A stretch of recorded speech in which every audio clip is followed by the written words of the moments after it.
Bonjour à tous, aujourd'hui petite vidéo pour vous expliquer le mandat d'un président mal connu, Georges Pompidou.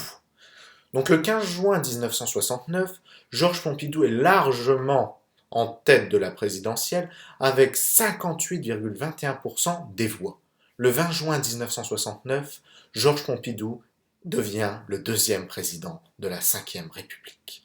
Pompidou nomme à Matignon Jacques Chaban-Delmas, figure montante de la politique française. Le 16 novembre de la même année, le Premier ministre fait son discours de politique générale à l'Assemblée nationale. Le président ne l'apprécia pas trop, ce discours, et ce n'est que le début d'un désaccord entre les deux hommes. Été 1972, Chaban-Delmas quitte Matignon et est remplacé par Messner. Le 11 mars 1973, second tour de l'élection législative, la droite de Pompidou gagne mais recule de son siège, ce qui n'est pas négligeable. Au lendemain du second tour, Messner est reconduit à Matignon. Pompidou, malade, veut réduire le mandat présidentiel à 5 ans.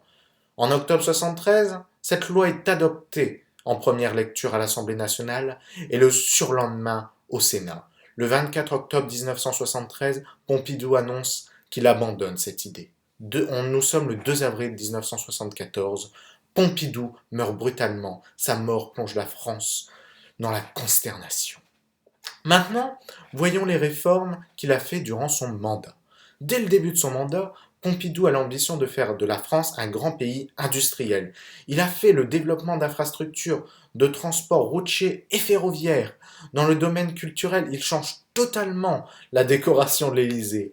Il veut faire un grand centre culturel, composé entre autres de musées et de bibliothèques. Malheureusement, il ne finira pas ce projet et c'est son successeur, Valéry Giscard d'Estaing, qui le termina et qui nomma ce centre le centre Georges Pompidou. Quel bel hommage!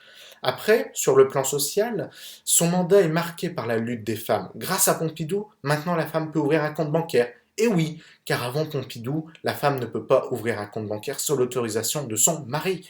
Et la contraception aussi est légale à présent en France. Oui, en 1973, la contraception est enfin autorisée en France.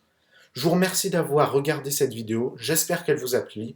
Je tenais à remercier Zoé pour ses conseils et je tenais à vous remercier tous qui regardaient cette vidéo et qui avaient regardé les autres. Je vous remercie d'être de plus en plus présents et je vous souhaite une bonne semaine et je vous dis à la semaine prochaine pour une future vidéo. Merci.